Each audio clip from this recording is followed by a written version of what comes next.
রাতের অন্ধকারে কাপুরুষের মতো আক্রমণ চালিয়েছিল ভারতের ওপর পাকিস্তান। বুধবারের পরেও বৃহস্পতিবার রাতে ভারতের বিভিন্ন প্রান্তে পাক সেনারা ক্ষেপণাস্ত্র নিক্ষেপ করে। তবে তাদের এই ধ্বংসাত্মক উদ্দেশ্য প্রতিবারের মতোই ব্যর্থ করে দিয়েছে ভারত।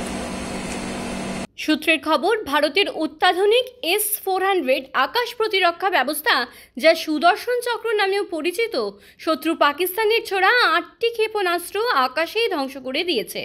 বুধবার রাতে পাকিস্তান সীমান্তবর্তী প্রায় 15টি শহরকে নিশানা করে ক্ষেপণাস্ত্র হামলা চালানোর চেষ্টা করে। এই শহরগুলির মধ্যে ছিল অবন্তিপুরা, শ্রীনগর, জম্মু, পাঠানকোট, অমৃতসর, কপুরথলা, জলন্ধর, লুধিয়ানা, আদমপুর, চণ্ডীগড়, ভাতিন্ডা, নাল, ফলোরি, উত্তরলাই এবং ভুজ। তবে ভারতের সতর্ক বাহিনী সেই আক্রমণ সফলভাবে প্রতিহত করে।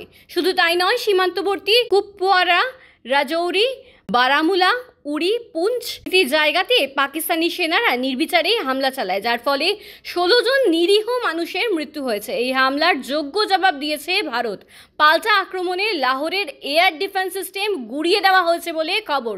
সূত্রে আরও খবর, বৃহস্পতিবার জম্মু বিমানবন্দর এবং সাম্বা, আরএসপুরা, আর্নিয়া সহ একাধিক এলাকা লক্ষ্য করে পাকিস্তান ক্ষেপণাস্ত্র ও ড্রোন হামলা চালায়, কিন্তু ভারতের আকাশ সীমায় প্রবেশ করার আগেই S-400 সিস্টেম তদন্তে দক্ষতার সঙ্গে সেগুলিকে নিষ্ক্রিয় করে দেয়।